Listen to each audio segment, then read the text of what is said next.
Ladies and gentlemen, we are back. Back for another episode of the Draxx Life podcast, where we'll chat about some of the weird and the wondrous. Let's get to the show.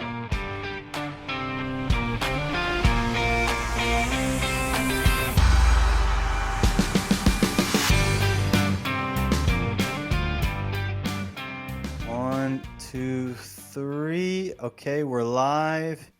Hey guys, it's been a while. I know we did another episode a couple days ago, but due to my lack of technical knowledge, I had to throw that one onto the garbage heap. But we're back. We're going to try for round two. And today we're going to be talking about free will. And like you said, Rob, I think we've talked about this before, but I don't know. It's just been on my mind. I think we're all in our 30s. And I don't know, like this idea of free will is just... It's just something I'm curious to hear you guys' thoughts on it. And like, do you feel like you have free will? So I'm going to leave it to you guys to really start. And let's go from there. We'll see where this conversation leads us. Who wants to start? I'll take her over. So first of all, a lot of people were saved by this technical difficulty, I would call it. So be happy. You don't know who you are, but you've been saved. And two, I want to start out with a question. Why is this in the forefront of your mind? That's a great question. Yeah, okay. So I don't know, man. It's like I've been thinking a lot about this, and I'll give you a couple things. So free will, destiny, like these ideas, I've always thought about them. They've always been something I've kind of chewed on at different points in my life, mainly because I'm like super into like fantasy, into literature, into mythology, and like destiny is kind of a key component of a lot of these stories, like this mythology, right? Someone who is destined to be something or to do something. And, you know, I was talking, my sister, I brought her up before, and she does like social work. And I've kind of had a chance to hear some of the stories of these different people she works with and she's helped. And there was one story in particular that it kind of struck me in just how sad it was. And it almost seemed in this situation that this person was destined to be just to have shit thrown on them. Like it just every bad thing that could happen had happened to this person. And I was like thinking about it, and I was just like, you know, I take for granted really like how certain things have just been very easy, easier. Like I haven't had to deal with these degrees of hardship. And like when you listen to some of these people's stories, it's like, oh shit, like you might be cursed. Like this might be your destiny. I don't know. It just seems like nothing you can do gets you out of this road, this track that you're on. And it just made me kind of start to question my own self. And like, we all think we have free will. We think that we are the director of our lives. And you got to wonder, it's like, is that true? If you could see things from like, a God view, bird's eye view, alien view, and you could see all of the pieces on the board moving, like, are there already lines tracing us to the different events that will take place in our life? Or is every day like literally a new day? And it's like you have every opportunity, as long as you have, breath in your body and a thought in your head, to completely and utterly reshape and reinvent your life. So it's like a question. I don't know, because I think I've always believed in free will, but I also believe in destiny. And I don't know. Of late, I'm 35. I'm gonna be 36 February 5th. And it's like, you just see your life and you start to think about it and you start to wonder. It's like, all right, am I steering the ship or is something else steering the ship? And if something else is steering the ship, to what end? So that's not really answering your question, Bobby A. Yeah, yeah. But it's kind of like these are the crumbs of a thought that led me to want to talk about this idea of free will with you two gentlemen. That's nice. I don't think ever in your entire life have you sounded more like a Matthew McConaughey inner monologue than just right there. It's like, oh, it's like a lot. I see the theme that you're going with, um, and what I would say, how I would respond to that is, I think you touched on two things. I might disagree with you on one thing. Oh, I disagree with Yeah, everything. there's I don't think destiny exists. What I do think is it's more of a consolidation, or more of a combination, I should say, of different factors that are coming in. You definitely have choices. Every human being can make a choice. However, there's I would say, in my opinion, there's a general rubric to it. There's a general outline as to your role in existence. Now, I can later in the episode, I kind of want to get into that further. I think it's too deep to get into now. Let's hash this out more a little bit. Let's set the table before we eat dinner, as I say. um, so I think every person has a specific and dedicated purpose, just like Agent Smith says in The Matrix, which is a movie I also want to talk about. So everyone has a purpose. Now, you're either aware of your purpose fully, you know it and you ignore it, or you're willfully ignorant of it. And that's where I think that's the choice for me. You know it's basically, if we put on a theatrical play, a Broadway musical or whatever, some kind of stage performance. Everyone knows their character and their role. You can either play the role, you know the role and choose to do it differently, or you can willfully ignore that role altogether. That's the choice. We only have really three choices, um, because most of it, and as we'll get to, and I think Joseph I'm going to throw it back to you. It's more, I think we're more in some kind of a universal context in terms of a simulation than we actually realize. So, Joe, I'm going to turn it over to you. I would generally agree with like 90% of what you said. I remember we broached this topic way back when, briefly, but I know personally, I just like you, I do not believe in destiny or fate. I think there's certain events in our lives that just come and kind of cause us to go in a fork in a road. And just like you said, we can choose to be passive, or we can choose to be a little bit more reactive and just go towards certain paths in our lives. I just I'm not as spiritual as a lot of people in my life are. I just think things happen, and we just choose a certain path in our life to just go down a certain direction, and it leads us to more paths that lead us to the points in our lives that we're in. So it's just it's a little bit more random in my eyes than most people would see it. Okay, yeah, I see what you're saying. I think we're more of the same mind than probably Corvo is. Yeah. But also in terms of things like um, spirituality and religion and things like that, I think most of that is bogus. As we all know, any friend of the program or fan of the show is going to know that I think it's bogus. No offense to anyone out there. You do you. What do I always say? You do you. I do me. You do your thing. Ditto. I'm not here to make myself feel superior to you or look down upon you or belittle you Lucifer of it. If you want to go to church every Sunday, go to town. Do you? But I ain't gonna go with you. I promise you that, because it's not my bag.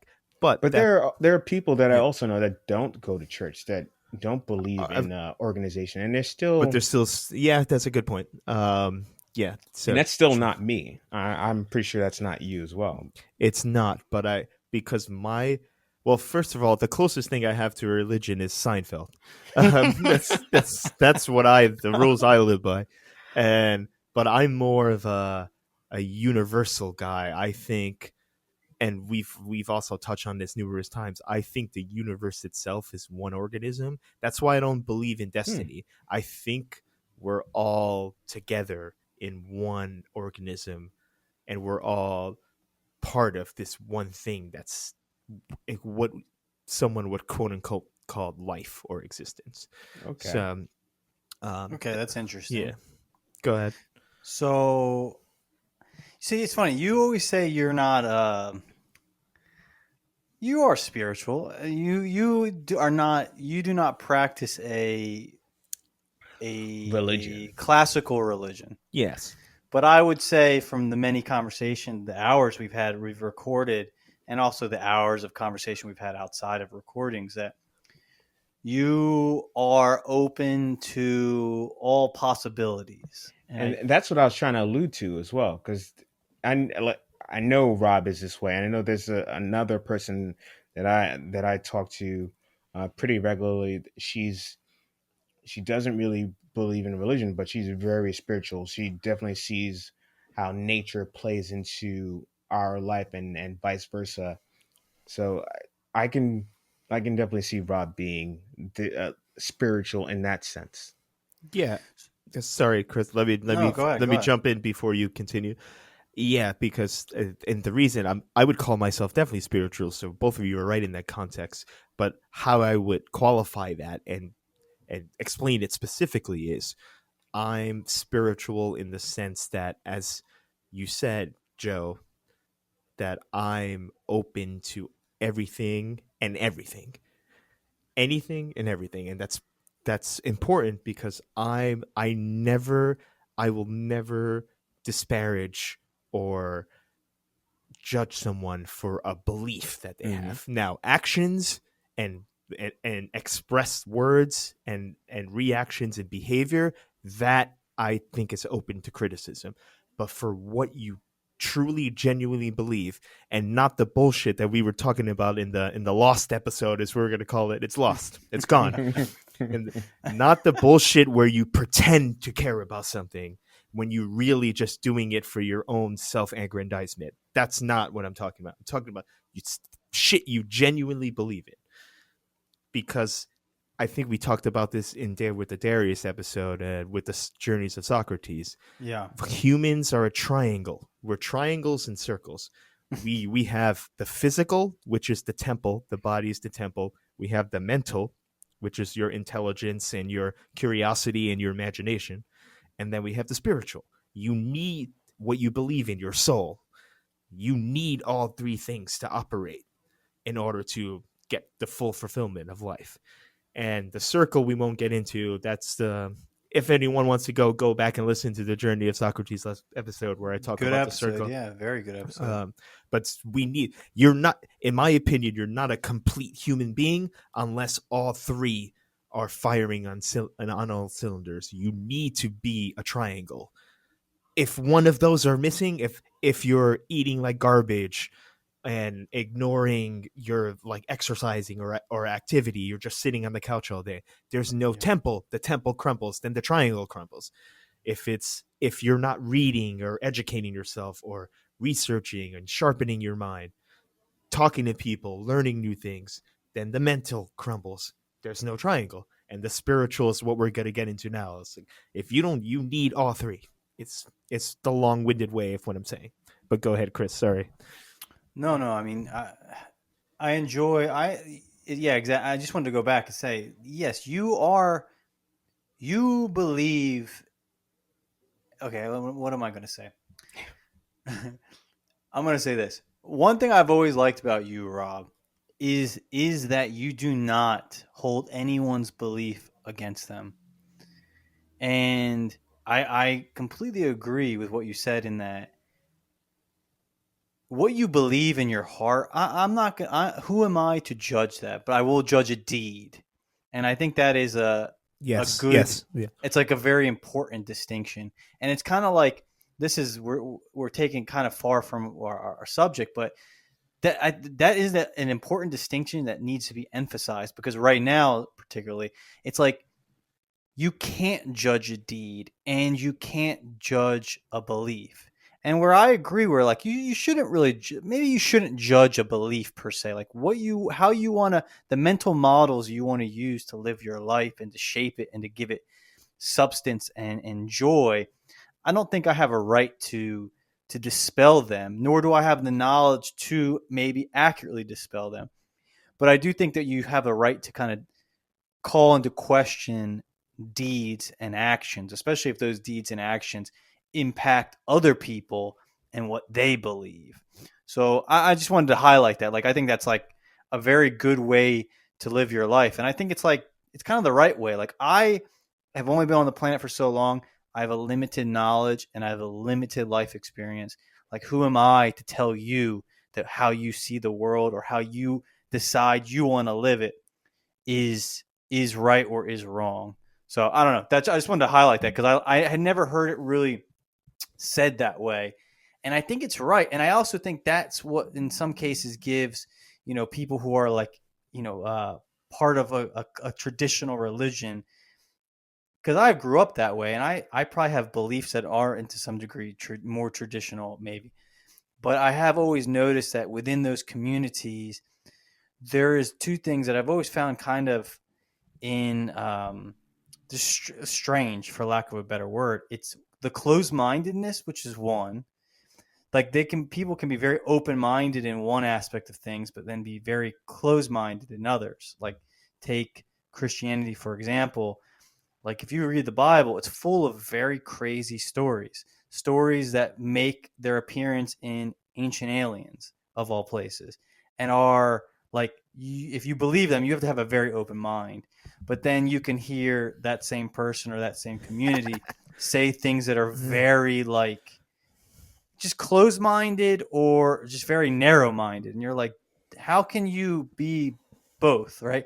You believe something where they're describing a being with many eyes and a robotic, almost like implement flying next to them. Like you can believe that, but you're unwilling to believe this. So I kind of think that's the human condition, though. you're probably right. Yeah. I mean, I Filled think of a lot of these contradiction. things are probably just the contradictions that are just Yeah. part of the human mind and how we conceive of things. Yeah, if you're going to invoke ancient aliens, you better watch out for a couple monologues for me. Let's not go down that rabbit hole. But it's the whole idea of like the free will. I guess it's. I tend to agree. I agree with both of you. Like or a desire to believe or to agree with both of you. Like I want to believe, and I do think this is kind of can even play out in political mind. But like I want to believe that every person has the capacity to change their life and to shape it into a shape that's close to the shape they want it to be, right? I will never be not a 6 foot plus black man with a 10-inch dick. Like it just ain't gonna happen. There are limits to what can be achieved through positive thinking and hard work. Yeah, that's an interesting example. That I'm you just said. throwing out. I'm thinking Okay, like all right. basketball players. I'm just like, it ain't gonna happen. Okay. That shit ain't gonna happen. You could have I've said worked real hard. You could have said NBA player, but we'll move on. We'll move on. I mean, You've just seen deep into the mind, deep into the heart. That was awesome. But yeah, so like, but I believe, I do believe that people have the ability. It just takes extreme hard work, and I feel like you see enough cases of this, especially in the digital age, where you can go on YouTube and you can just see, and some of it's bullshit, but you can see people who like literally made like life-changing night and day transformations, whether it's like physical transformation, whether it's a financial transformation, a spiritual transformation, all of those points on the triangle that you just described, like you've seen people or you heard of people who have like gone from like 0 to 100, who've made these like complete transformations in their life. And that leads me to believe that we have free will, we have the ability to change. But that's not necessarily not everyone believes that. I think Sam Harris has gone on record. He's like, no, we have no free will. Like a human being has no free will. I might be misquoting him. It's very possible. But yeah, like why would a person believe there's no such thing as free will? Why would a person believe that like we are essentially in a video game playing a role that someone else designed for us, But like in the Eternals? the way I Choices. see it, though, I just feel like history shows us that we don't have free will. There's so many forces that are in play that kind of push us towards different choices that we have to make. No one has this unlimited amount of choices where we can do whatever we want. It's just not feasible. It's certain spokes in a wheel or forks in the road, like I usually tend to pick out, that we have that are given to us, and then we just choose from there which road we want to go down. I just the But you do idea. have choice. It's like Yes, just to go back, right? There's a but in there, right? It's like it's like going to a restaurant. I can choose anything that's on the menu, but there's still a menu I have to choose from. I like that analogy, but I'm going to even make it more macro. We're all in the same restaurant, and we're all given the menu, but we can choose from that menu. I would even make it even more specific. We And all the universe is the it's the restaurant. restaurant. Yeah, exactly. so we definitely have a choice, but I think that choice and free will are two completely different things. You think? Okay, can you elaborate, Joe? Yeah. I think with choice, there there's no there are no there are no impending forces in our way to prevent us from going down any path we choose. With free will, actually no, it's pretty much the same. I'm just trying to figure out a way to make it a little different. So you're trying to find like a nuance. Like what is the nuance you're saying? Is it that I'm almost thinking that it's like we're all floating in an ocean and you can kind of change the direction that the current is taking you, but you can't really get yourself out of the ocean. Exactly. That's a horrible analogy, I think. No, I think that's kind of where I'm trying to steer myself in. Like you have Like, some control, but you don't have absolute control. If you were born, but I guess what is the distinction? Like where do you draw the line? Like between possible and impossible, between like free will, all caps, and choice. Like I can only move the ball slightly in a different direction. Like where do you draw the distinction? Is there a distinction? I don't even know. Uh, I I personally feel like with free will, there's no impediment to where you want to go. With yeah. choice, there are roadblocks along the way, and but you still have a path to go through. Yeah, I think I see what If you're that saying, makes any Joe. sense. I let me you can correct me I'm wrong, but let's see if I can word that.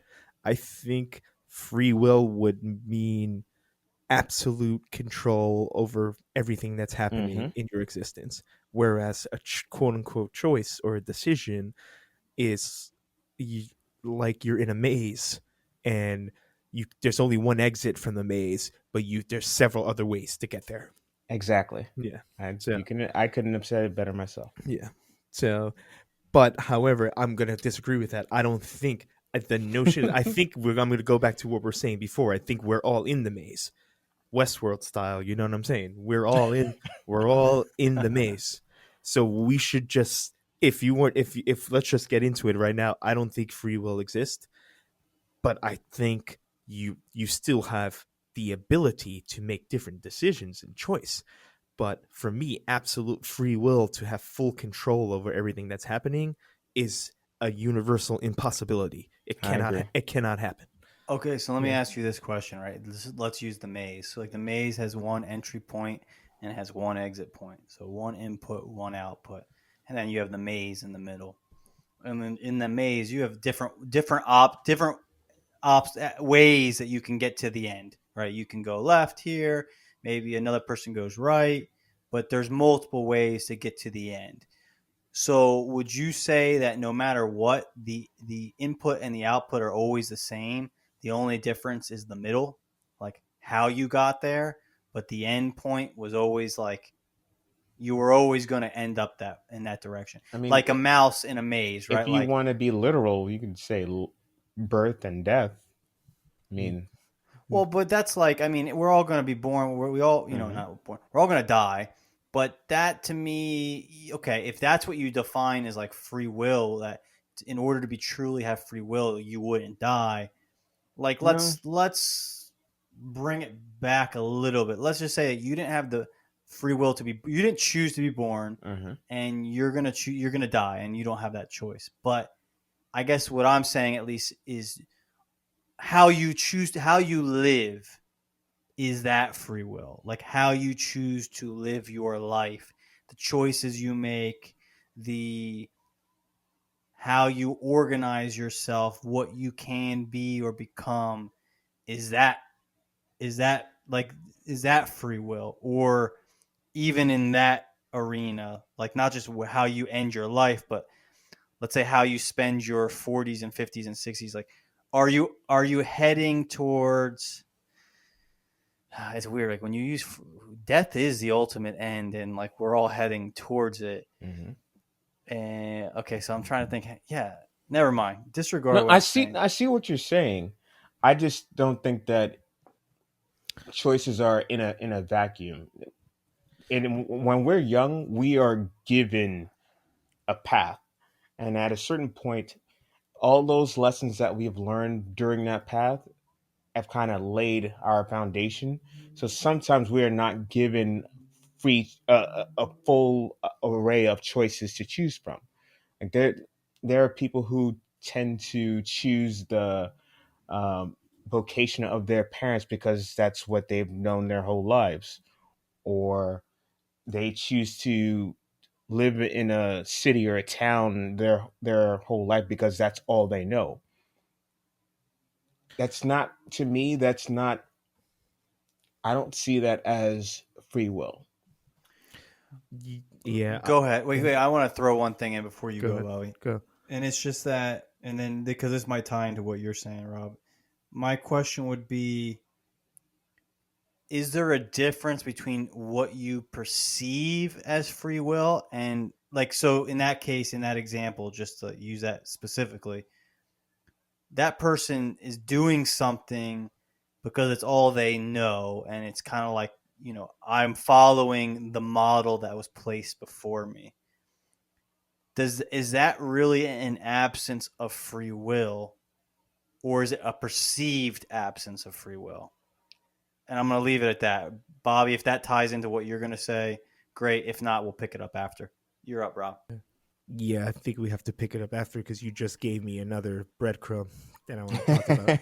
Um, sorry. So what I was going to make was more in line, a follow up to what Joseph was saying. And free will within your life, yes, if you want to, like, I would say, for lack of a better term, dumb it down to that, yeah, you can call that free will, but it's not, because you don't choose your origins. You don't choose where you were born, who your parents are, your class status, your wealth, your ethnicity, the location you're born in. You did Those are not, there's no free will, there's no choice at all Mm-hmm. tied to that. Mm-hmm. And those parameters have a bigger effect on your life than almost anything else. I agree. So from Jump Street, from the beginning, you're already kind of on a certain path. You're in a certain part of the maze immediately, right there. Now, within your life, you can overcome obstacles or you could squander opportunities, etc., etc. Those I would categorize more as a choice, a decision you made, not this utopian free will where everyone starts off on an equal playing field and we all rise and fall based on our actions, our deeds, and our choices. That's more what I think free will to me is some kind of abstract um fantasy, which is, it's kind of harsh to say that, but it's really not. It's more, I don't see, what we were saying earlier, I don't think free will exists at all.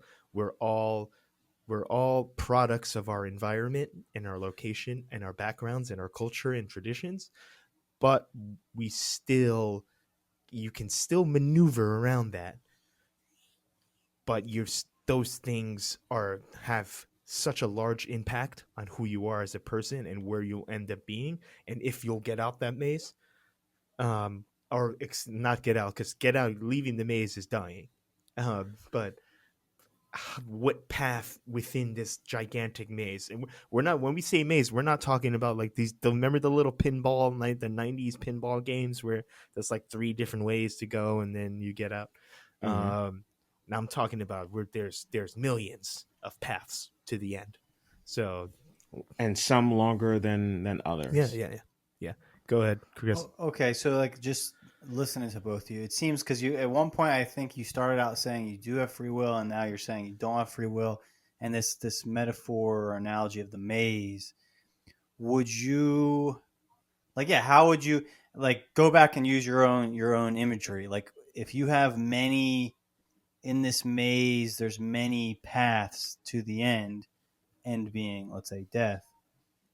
And how that death is, it could be many different ways based off of the path you take in the maze, right? One death or one version or one iteration of Bobby A has him dying by firing squad because he, I don't know, robbed the bank. Another iteration of Bobby A has him dying. What is this, the Old West? Yeah, this is when you live in your the Westworld. Your Westworld. When the scene closes, actually, it's like you wake back up and there's you're in the sci-fi world. Yeah, I'm in the movie Tombstone, and I get tuberculosis. Like Val Kilmer. I'm That's Val the Kilmer. one, man. Yeah, He's like, shoes, I'm your Huckleberry. Oh man, yeah, great scene. That's my favorite movie. That they did 2 Tombstone-ish movies, pretty much the same characters. The one with Val Kilmer, Tombstone, is the best. Yeah, the other one's Wyatt Earp with Kurt Russell, not nearly as good. No. Kurt Russell is in Tombstone. Yes, that's a different one. That's Wyatt Earp. It's the one with who's the Kevin Costner. Yes, that's right. Yes, that one is good. But it don't got my Val Kilmer, which Val Kilmer killed that role. Oh, that's Doc Holliday. Michael Biehn. Yeah, Michael Biehn is in that too. Yeah, Michael such Biehn. a yeah, Michael Biehn is Johnny Ringo. They have the shootout at the end. Yeah. Sorry for if I spoiled Tombstone for everyone, but go fuck yourself. No, it's not. It's not. Is it Michael? It's the guy from. It's Michael Biehn from Terminator. Yeah. Yep. Yes. Okay. Yeah. I'm thinking Sean Bean. I was like, that No, guy no. from Game of Thrones is not on there. No. Yeah, that movie is fantastic. Any of you who haven't seen it, it's Yes. well worth a watch. You'll remember Val Kilmer as he was. He was the man. He was back in awesome. the day. Yeah. One of my favorite actors. But going back, I was just gonna say, you're right. Free will is a hard topic, and it's kind of crazy that it's been discussed and it's been debated for probably thousands of years. And I agree with both you in that, you look at people's lives and you are, it's like someone who's born, I'll take, for example, the kids I worked with in India, right? It's born into India. For those of you who are from India, I love your country, but there are many parts of it that are very impoverished and the people are not in a good way. So it's imagine you're born in India, you're born in an impoverished part of India, you're born into a social class that's on the low rung of the socioeconomic ladder, and then you're born with AIDS. These things were all out of your control. Mm-hmm. Nothing you could do could have prevented the circumstances of which you were born. And because of those circumstances, one would think and one would rightfully believe that your life will be forever stunted or defined by those circumstances. You're born with AIDS, there are going to be certain fences that are put around you that are going to limit how you can move and shape your life. So I don't disagree with you guys because I was hoping for you guys to provide me the evidence to believe that we are in control of our lives. And I think the truth, for who am I to say what is true, is probably somewhere in the middle where there are many things. There are, if I could see from high above, there are probably certain paths and certain strings that are kind of connected that no matter what, it's like I'm probably going to end up at this junction point. And I also think there's probably a lot of question marks. Like if it was a board game, it's like, yeah, you're going to end up here, but the journey there and what you learn and the events that take place between point A and point B is kind of up in the air. But yeah, it's especially when you hear SADs, it's really this question comes to my mind when I hear sad circumstances, when I hear about, children that are born into a certain situation, or like abuse that almost seems like preordained, like abuse after abuse after abuse, like negative after negative after negative, as if you were cursed, as if there is some, you've been touched by some entity and you are literally cursed. Like bad shit is just going to keep happening to you. Where like that's what makes me think about this question. It's like it also makes me understand why people take their own lives. Like there's got to be situations where people are in where they're just like, fuck, like there's nothing I can do to get out of this. Like I'm just better off not being here and not dealing with it. So like, I don't know. I'm trying to draw some lines to try to understand something in my own life. And I don't know. That's why I'm just like, this has just been of late really, really on my mind. Cause I just, I hear some of these sad stories and I'm just like, shit, there's like, you didn't deserve this. And I don't even know if there's anything you can do to get out of it. But then again, for every sad story, there's someone who had a sad story and they changed their life in a way that you couldn't. You met them now, you would not be able to you would look at them and be like, and hear their actual genesis, their origin story, and be like, how the fuck did you get from there to here? How?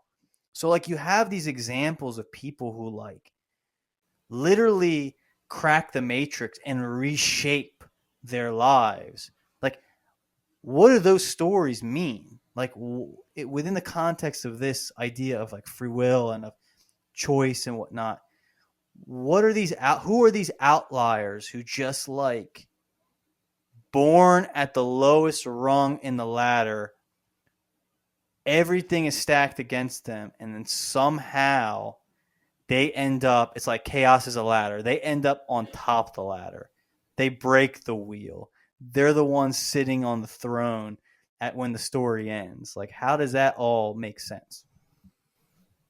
Chaos is in a pit, chaos is a ladder.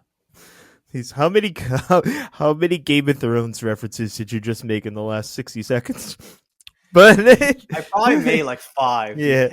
And chaos is a ladder. That has become like my motto, my catchphrase. I need to put it on a sweatshirt or something because it's like I think about it all the time, especially in the times that we're living in. Yeah. Then he goes, everything. I forgot the monologue at this point, but we can do it at some point.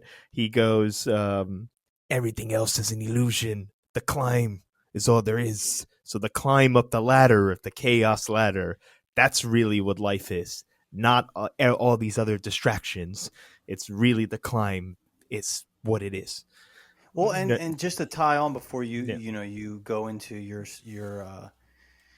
story, but that he's a good example from Game of Thrones. Like Littlefinger, he created who he was out of nothing to a degree, right? He had connections, but like the point of his story was like he should have never been in the position or the locus of power the show and the books you discover him in. Like when you're introduced to that character, and obviously it's fantasy, it's fiction, but like that character is at the center of all these things, and really his birth, his class, his name should have excluded him from that domain. Like he created it. He climbed that ladder.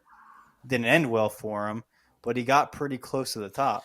But I Yeah. think you alluded to it just a little. Sorry, Rob, but Now go ahead. this self determination part I think is a myth because everyone who gets to that certain level of success has some kind of help along the way, whether it's given or asked for.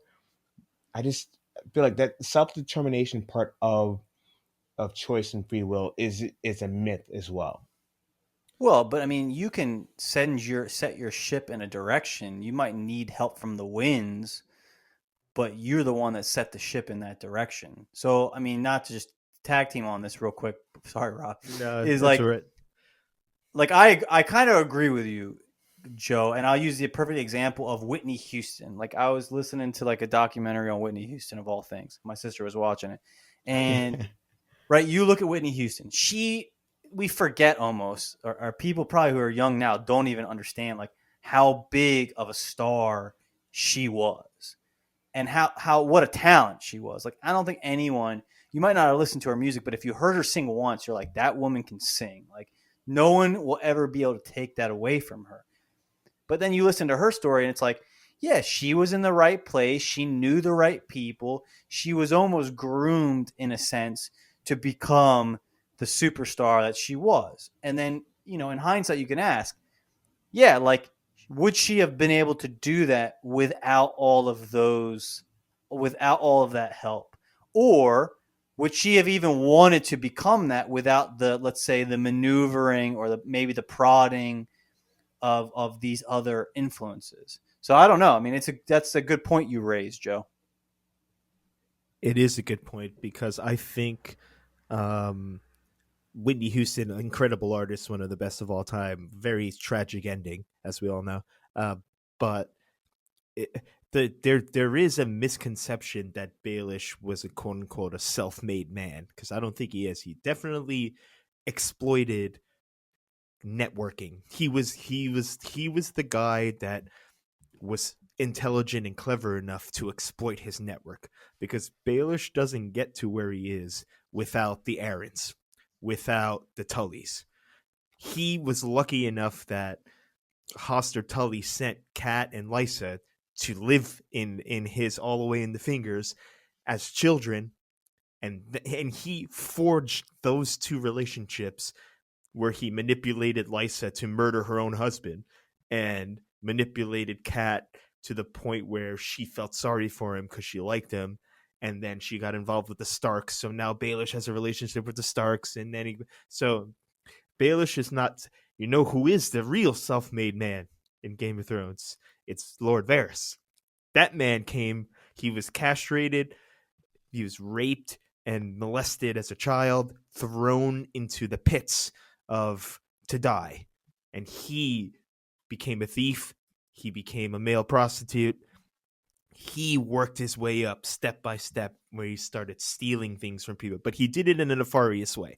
So to your point, Chris, it's like you still got to do, if you're going to get to that level, you're going to have to do things that people aren't comfortable doing. It's the nice way to say it. So he started stealing. He became an excellent thief. He started stealing the most important thing, which is not people's money. It's their secrets.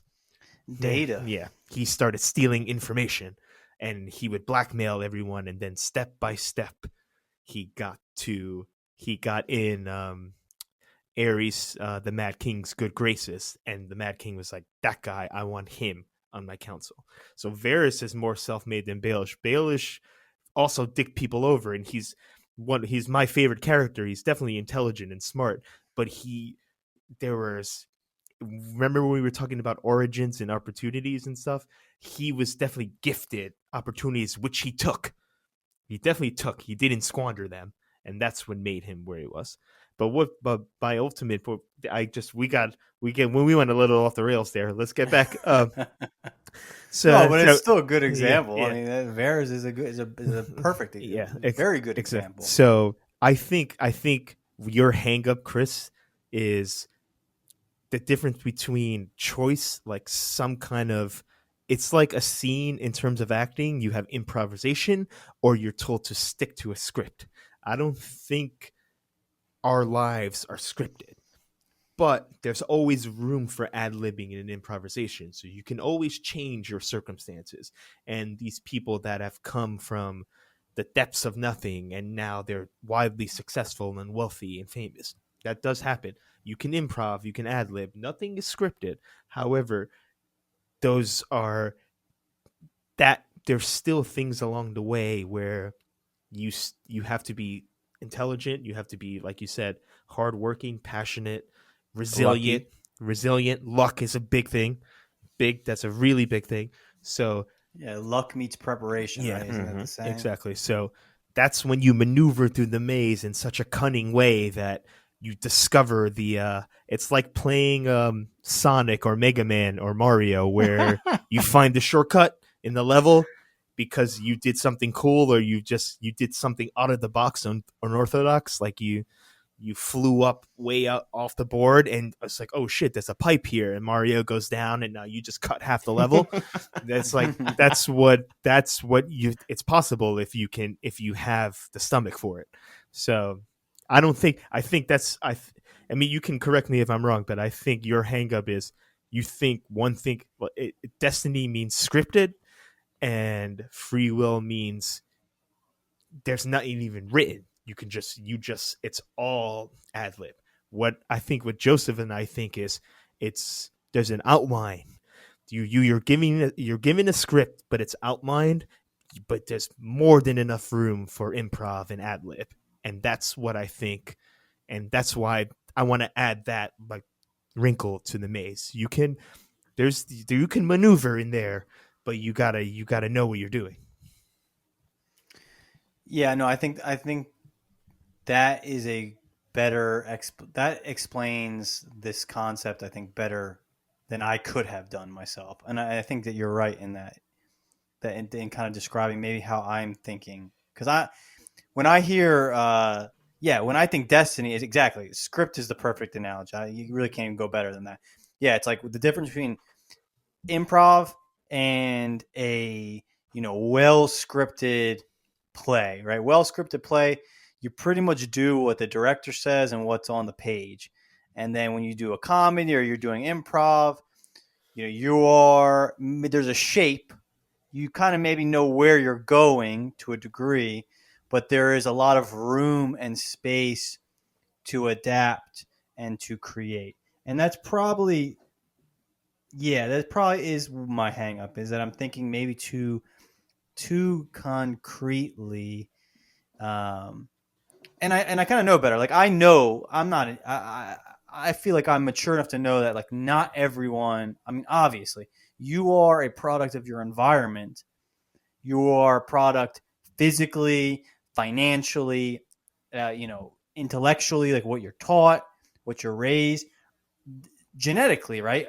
How much intelligence you've been blessed with via breeding, right? Through genetic inheritance.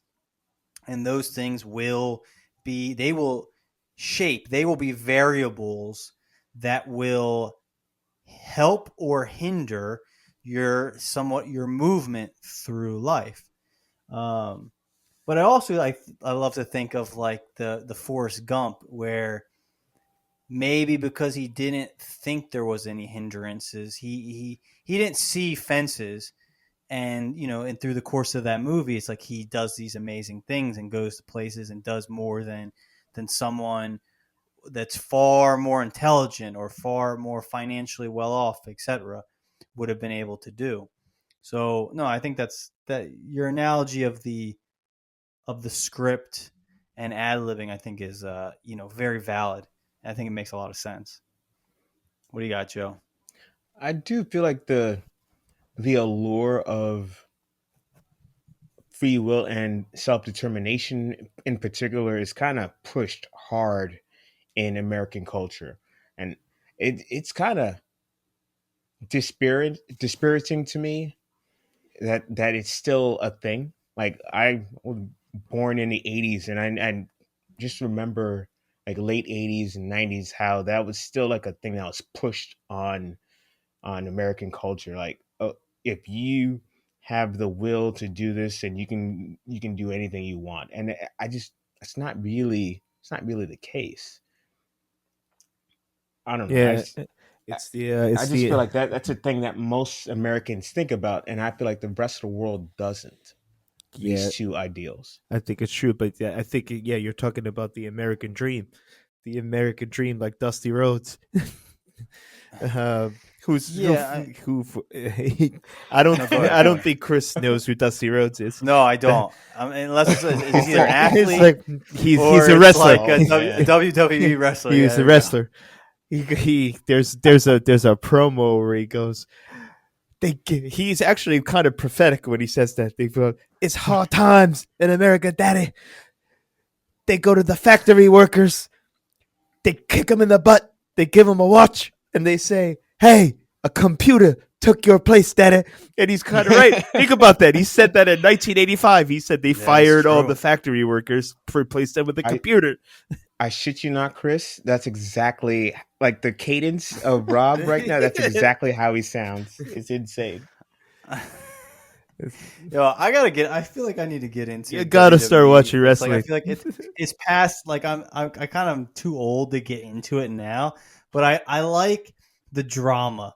Like I like watching MMA, and I like when they get a little bit at each other. And I feel like the WWE is just that part.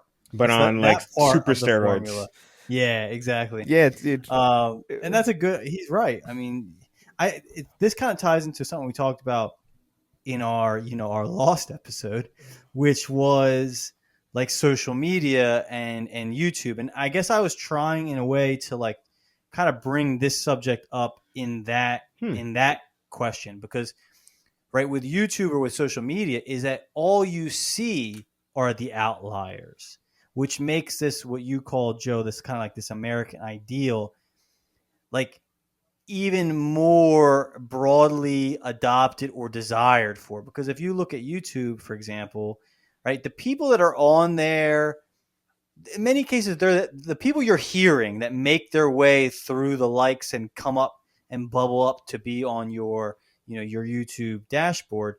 They are the outliers. They are the people who successfully transformed their life, that went from 0 to 1 million, who, I don't know, lived in a slum and then got a song on Spotify and now is like traveling the world performing. Like all of those kind of stories, the self-made stories, the overnight success stories, the 0 to 1 millionaire stories. Like I do kind of feel like that is believed even more now because of social media and Hmm. how it kind of emphasizes the stories that are horrible. Like, it's like the two poles, right? It's either the people who went from 0 to 1 million, or it's people who are like horrible train wreck of lives, like, right? Because that's how a lot of these algorithms work. It's like you're getting the poles, the extremes on either end. And I don't know, like I think I've been affected by that. I mean, I didn't grow up with social media, but like I go on YouTube every day, and it's almost become habitual. Like it's a place I go to check, like just to see what's going on. And it's like that is really a flood of of this type of, if you work real hard and you buckle down and you try and you just never stop, that like anything is possible. And I kind of agree with you, Joe, in the sense that like I don't think that's, if that is the prevailing thought in your mind at all times, I don't think that's a net positive. I don't know. That was a little bit of a rant. No, Sorry. that was a good rant. I like it. Because it's like there's, to what you said earlier, Rob, and you say it so eloquently with your triangle, right? There's these multiple points you need to have and they need to be balanced in order for you to really be, I think to what you were saying, Rob, like a fully fleshed out, fully functional, balanced human being. And this single-mindedness to, like, in America is very focused on success and wealth. And I don't think it's Yes. necessarily all negative. And I don't think that, like, the way the rest of the world is like all net positive, because there ain't much coming out of a lot of these places. There's a reason why all of the best television, all of the best entertainment, all of the best technology, for the most part, comes out of, I'm going to call it America. America. I What? disagree with that. Yeah, In what I respect? couldn't. I feel like there's certain areas that kind of do Such the same, as? like South Korea. They do the pretty much the same thing. They have amazing entertainment. They put out. Okay. I mean, there's the other places that do it. I'm not going to say that completely, but let's put it this way. If you are an actor or an actress Yeah, in any of these countries, Hollywood. where will you Yeah. go when you become famous? Mm-hmm. I mean, there's a reason why, how many how many actresses that really don't even speak English very well, but can speak it on camera, like they left their country to come here. Area. I mean, Penelope Cruz, I mean, she still is not, her English is okay, but I mean, she came here for a reason to, like, this is where you make your paycheck. So, yeah, no, I mean, other countries obviously do good things. I'm not trying to say take that away, but I would say that, broadly speaking, like the entertainment that comes out of this country is probably at the top of most countries. South Korea does fantastic stuff, but I mean, there's. Did you see the Train to Busan, Joe? I feel like that's the only one I haven't seen. I've seen just about everything else. The only thing I was going to say is one of the main characters in that, it was the character in Eternals. That's probably was his biggest payday, was doing Eternals, and he's not, like, even talking that much. So anyway, I don't know. Go, you guys. Yeah, Go. but hold on. Why are you pushing Korea so much, Joe? Oh yeah, I know why. But we're gonna move on. Oh, We're gonna. Oh, man. Bombs out of nowhere. nowhere. Go ahead. Oh yeah. You did call. You're like, no, Korea specific. Yeah, I No, came well, in with one, the you cheap shot there. Okay, that is a cheap shot. But I think we know. Yeah, why. it's like, and oh, I know I it. think I got it. But also, you threw out the circles and the triangles, and I kept thinking of Squid Game. So Oh that's no, I mean another that thing. they. That's another thing. Yes. I mean, But I know what you're don't talking you about. dare think that fucking Squid Game. This is we're going back to Nietzsche and fucking Camus. Squid Game is Oh my nowhere God. near the originators of that. So let's get that in first. Less The of that. disdain. He's Less like, of that. How dare Yeah, you? Oh my God. So, but also, like, to your point, Chris, yeah, I think we are on the forefront of most of those frontiers. However, we have the best, I wouldn't say best, we're amongst the best at the very top tier of technological advancement. But guess who makes all our parts? Look at all our devices. Where are they made? yeah. You see, so Absolutely. it's more global than we let on. Well, I they're do- made by the Kingdom of China. Yeah, exactly. I do think that I don't think that our content is better. I think we market our content way better than any other country. I mean, We know- I'm not commenting on content, Yeah. but I'm just saying that the breadth of the American entertainment diaspora, let's call it that, is vast. And I would say that probably if you were to pick one, just like the majority of our goods come from China, not to say that the goods are of the best quality, but the majority come from there. I would say that Game of Thrones, for example, right? American made. It's produced by HBO. I had a conversation about Game of Thrones in the heart of India, a deep, like, Bobby A conversation about Game of Thrones. So, like, just to show you, like, that piece of media that came out of our country had was just, like, captivated the world because of its content. But I do think that, like, what we produce is well liked around the world. No, it's true. Anyway, and we don't need to that's talk about what makes, and I hope they hear this, because Weiss and Benioff are cocksuckers. Fuck them. And I never, if I saw them in the street, I don't even know what I'd do. I wouldn't physically harm them, but I'll say something. I'll be like, Dude, nice job, dicks. how much Yeah. hate mail do you think they got? Like, we don't Oh, talk about this. yeah. Like, The you get millions. in this day and age, the amount of negative tweets and emails, like they must have gotten so much. Astronomical amounts, probably. Because even the actors in interviews We're pissed. were like throwing them under the bus. Like, dude, we know. We're sorry. We were part of this tragedy. But you know what's funny? Let's not move. Let's move on. But well, make your last point. Because well, go ahead, Joe. Sorry. I feel they kind of accelerated the ending of Game of Thrones to move on to Star Wars. And they wound up leaving Star Wars because of the backlash that they got from how they pushed Game of Thrones. It's kind of odd to me. If they would have just stuck the landing, then they would have easily been able to do the content that they wanted. So it's just, shitty.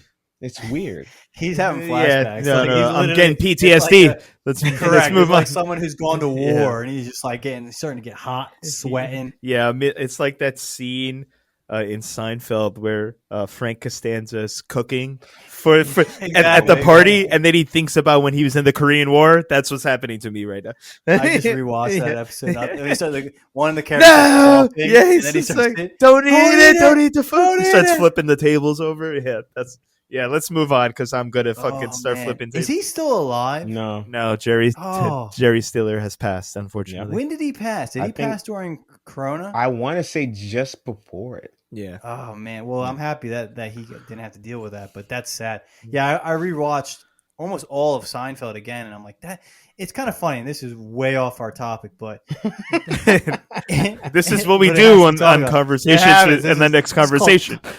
conversational parkour, ladies. Yes. and He gentlemen. died. He died during the pandemic, Ah, May but dude, 2020. it's like that show. It takes place in the 80s, takes place in the 90s, but it doesn't matter. Like, it's just funny to me that anyone can watch it. I mean, now that it streams, there's a whole new audience that's watched it who has nothing to do with the time.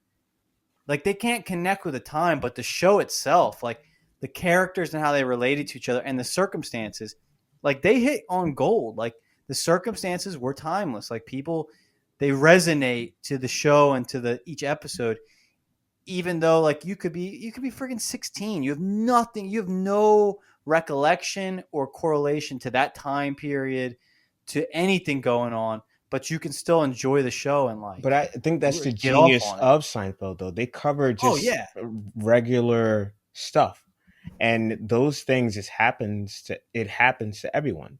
So I think any generation can kind of be able to just pull from it and kind of identify what's going on, as opposed to like some random story that happened in like the 70s or 80s. You can't identify it with it now. Yeah. Okay, and now I'm about to go into a vastly different direction. We might have to pick this up on a different Yeah. day, but it's going back to this free will thing. Yeah, let's get the Bad train back up the transition. tracks. But it was just this. I was thinking about this, and it's tying into Ancient Aliens. Yes. What? And it ties into the Eternals. Well, first man. of all, season 18 debuted last weekend. Let's Holy go. crap. Ancient This is Aliens. insane to me. Give the Dude, people 18 what they episodes. want. Give them what they want. They want insane. more Ancient Oh. Aliens. 18 years of what's his name? Giorgio Tsoukalos. Giorgio Tsoukalos. 18. Who would have ever guessed that It's they fantastic. would continually get re-signed again, season after season? That is insane to me. It's awesome. He's also, I dressed up with him. No, not with him. That came out way wrong. I No, but dressed knew what you were up. saying. I dressed. That'd be a him. highlight of your Yeah, life, man. I dressed up as him and went to Comic-Con, and he liked my post. Giorgio Tsoukalos liked my post of me dressed up as him at Comic-Con. That- So I'm 1 degree away. I should just contact him. I'd be like, yo, Dude, you should. Why not? Why not? but go Yeah, hey, man. ahead. Make your Love yeah. No, I mean, we can talk about this. This is probably a better conversation for another day, but I'll just kind of bring it up, and then when we do eventually discuss it, you'll have a little bit of time to marinate. But the question was this: is like, or the idea, the thought I'm having is like it ties into free will. Is that you know with Ancient Aliens, a major, I would say, a through line, a common theme is the idea that either we were directly influenced by ancient astronauts, or our very nature, who we are, our species, was the direct was directly influenced, meaning like we would not have existed, or we would not have evolved in the fashion we evolved without their influence, without their direct um, stimulation. I'm trying to think of the right word. How would that tie into this kind of this conversation? Like, how does our origin story as a species tie into this greater question of free will? I'm throwing this to you, Rob, because you have the bachelor's degree in this subject.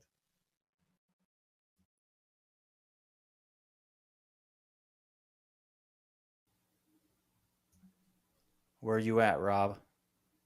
What you got Sorry, up? What about you, sorry, Joe? sorry. I didn't realize I was muted. I was talking.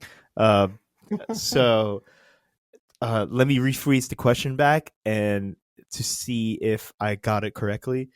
Okay. So you're saying, how does the idea that we were assisted or maybe guided by the ancient astronauts, how does this fit in the context of free will? Did I hear that correctly? Yes, All right. correct. Exactly. So yeah, I was listening. I was just muted for a little bit. If you want to be honest, full disclosure, we scored in the Rangers game. I have that on in the background. So I just I just looked over to the TV and it happened to happen. I mean, what can I do? But so uh, anyway, back on track. So what I think, that's it. I love that question, and here's why.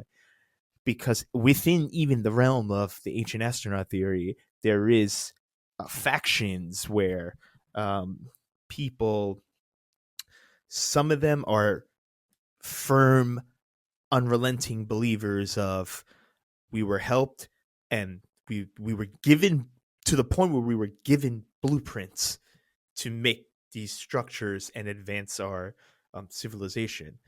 There's others that are take a more, I would say, philosophical approach where there were it was more of a like a guardian angel type thing where you didn't see him, we didn't have anything physical, but there were signs, right? Just like the Mel Gibson movie.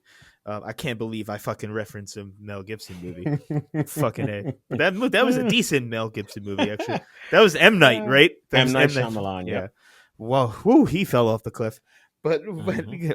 isn't he making that new baby show? What is it called? Sinister or whatever that fucking show? Oh, on No, Apple TV. Servant. Yeah, I Sinister. didn't. Whatever. This is It's Mel terrible. Gibson. No, No, no. M M Night Night Shyamalan. Shyamalan. Oh, I was gonna say for a second. Yeah, he has like a creepy horror baby show. It's terrible. But anyway, Dude, I mean, he was great. He was such an interesting director, but like after the second movie, he just kind of went away. okay, yeah, no, it was. Don't watch Servant. It's a waste of your time. But going back to that, so there's these two factions, and then where I come in is kind of what you were saying, Chris. I think yes, possibly there was some kind of influence, or I would say not interruption. That's not the right word. Maybe a guidance is the right word, or any synonym with guidance. But it's not like, and the drawback of that show and why a lot of people um, treat it as a goof, which it shouldn't be, because it's, if all else, I think we talked about this before. If anything else, it teaches you a lot about ancient culture and antiquity and traditions and history. You learn a lot, even if you don't believe that all aliens help these early civilizations. But uh, what I'm trying to say is, and I'm doing poorly doing it, but we're gonna get on the track.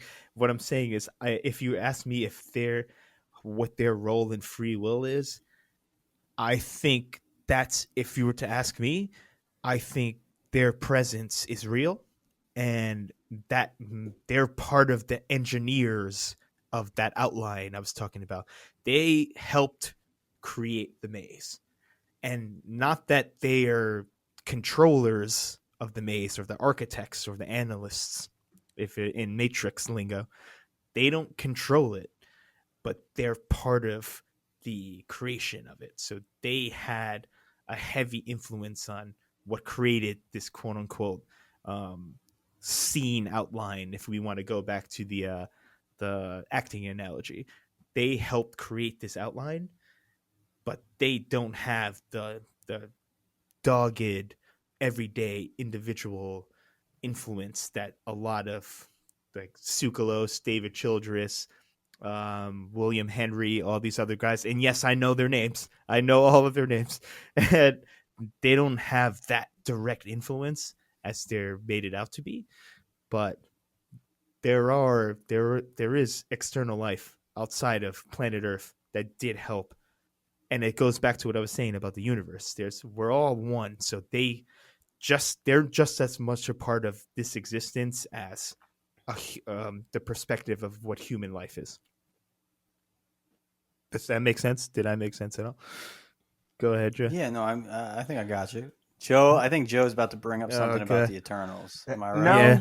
I'm surprised you keep like bringing up the Eternals. I'm surprised how much of an impact. It stole my mind. Yeah, man. it's crazy. It stole my mind. We'll talk about that. Wait, what is point. the Eternals? Yeah. First of all, I'm unfamiliar.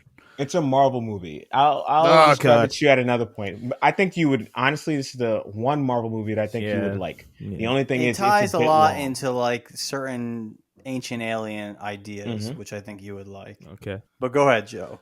I do think that humanity's perception of free will is heavily colored by the universe and how it's perceived to have been, how it became. The idea that humanity can, I don't think humans really can think that the universe is just a spontaneous thing. I think people want to believe that it was constructed for a purpose. And I think that's part of our kind of psyche in terms of how we think about our lives and how we create things. I that's just something that I always think about when someone brings up free things like free will, other than the political aspects of it.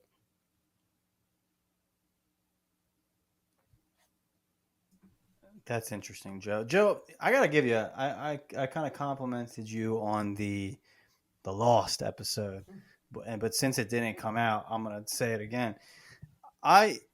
Through doing these podcasts and listening to you, and then also editing them and listening to you again, I got to give you both of you. But Joe, I want to, because you don't talk as much. me and Bobby A will just kind of like talk and ramble and hopefully sometimes there's good shit there. Yeah. But Joe, dude, you should maybe think about becoming I think you'd be a good teacher. I think you would be a good like a history teacher or something along those lines. Because I feel like you think a lot about this stuff more than you probably let on to at least me, maybe to Bobby A. But that was like I don't know, that what you just said kind of struck me because you're right. Like our both of what you said was both you and Rob was very good because like we look at these things from our perspective, as a human, our place in the world. And how we believe the universe, our view of the universe really kind of paints ourselves, shows it really imprint. Yes, exactly. And it's like if you believe that the universe spontaneously came out of nothing by chance, that is going to a degree have to impact how you view yourself and your place in it. Whereas if you believe the universe came to existence through other means or was engineered, or if you're a religious person, you believe, which is kind of the same thing, that a God created it, that it came, that it had purpose, that it was made through intention, that would, by extension, impact how you view yourself and your place within that universe. So I don't know. One, I want to compliment you because I want to say it's like I learned a lot from you because a lot of times you disagree with me, and no, I mean you do a lot, and I Yeah. just like I value it. And while I'm at it, since it is a new year, I'm gonna also compliment Bobby A because a lot of times you say things in so much more profound and clear. You say my own thoughts in a much clearer Yep. and a Same. much more imaginative way. So I Same. appreciate both of you guys. Yeah, that's why we're a triangle. That's why there's three people here. We come back full circle, son. There you go. There- um so yeah, like to say what I don't know, man. There's to I want to make a final comment on this. I think we put as and not just a society, not in it just by humans in general. We put it's kind of like how the political spectrum has become so extreme. You're either team A or team B, and there's nothing in the middle. And if I'm team A, team B is evil, and if I'm team B, team A is evil, stupid, and everything. There's just no room for discussion and negotiation, and that's why I like these conversations because there's room to disagree, to make points, to think out the box, to be weird, to investigate the bizarre or the mystery and the curiosities of the world. But it's gone to the it's we live in a world now where it's too black and white, and I don't mean to get on my hind horse and like my pulpit and just preach and lecture people, but I think we need more. We need to examine that just because I say free will doesn't exist doesn't mean that, as Chris said earlier, you can't be the poor kid from Nebraska that that lives on a farm and knows nothing about the outside world, but then becomes like a tech giant that starts one of the greatest companies in the world. You can it's still possible, right? I'm not just because I say there's no free will doesn't mean everyone has a scripted path and you only can do this, right? However, what I do believe in is it's much more difficult for that person than some person born into a wealthy Silicon Valley family in San Francisco. It's much more difficult that way. Not to say you can never do it. Any people, you can achieve what you want if you're truly dedicated to it. And however, there are innate limitations. And just because they're innate limitations doesn't mean that it's an insult or disparaging. It's just a fact. It's just the way life is. And we don't choose the location. Some people are born in North Korea. They don't even have access to the internet. So you see what I'm saying? That's my point is we're our and like Joe said, luck has a lot to do with you. But where the choice comes in is when you get the opportunity, you can either choose to seize it or squander it. That's where you come in. But luck does still play a large amount in what in this debate between does free will exist or we can just go fucking full Matrix and say, it's a simulation. Someone made a video game and we're all in it. Joe, what Yeah. do you think? What are your final thoughts? I can't see a way to follow up on that on what Bobby just said. That Yeah, too profound. it's too real for you. Well, guys, Yeah. hey, thank you for taking the time to chat with me about this particular subject. Hey, anyone who's listening, we're just like you. We're all human, and this is like a very human question, right? This is something right. that people are always been discussing, and in the grand scheme of things, you got to do what you got to do, right? You know, that's your life, right? There are things coming at you. It's kind of like that's the reality. There's things being thrown at you at all the times, and you're ducking and you're weaving and you're doing what you got to do with what you have. But it's kind of interesting sometimes to take a step back and to try to think about this and try because how you think about this kind of puts you. It's like you are positioning yourself within this model. And I think that is important from time to time. You got to kind of like take a step back and see who you are and where you fit within this system. And part of it, like we talked about in the beginning, is right. It's the mental model that you have for yourself. It doesn't even necessarily matter if it's true or not. If it helps you to kind of empowers you to move in the world, who am I to say that it's a bad thing? So I just want to thank you guys again for being here. Wait, one more point, and I think that's an excellent point, Chris. And I want to put a punctuation mark on it because you moved me with this. Hit it, round us off. So is this so well said? Because you can be a billionaire, playboy, vigilante. You can be Bruce Wayne. Yeah, my man, Batman. Yeah, I got to get a Batman in. There you go. But you can also be a farmer in the fields of India. That doesn't mean one person is better than the other. We all have our roles. We're all equal as human beings. No one is superior to anyone else because of anything. Your bank account, your assets, your material possessions don't make you a better human being. They don't. Notice how none of that is in the triangle. Just because you have a lot and you have a lot of power and you can throw money around, that doesn't make you a better person than someone else. We all have a role to play in this universal adventure.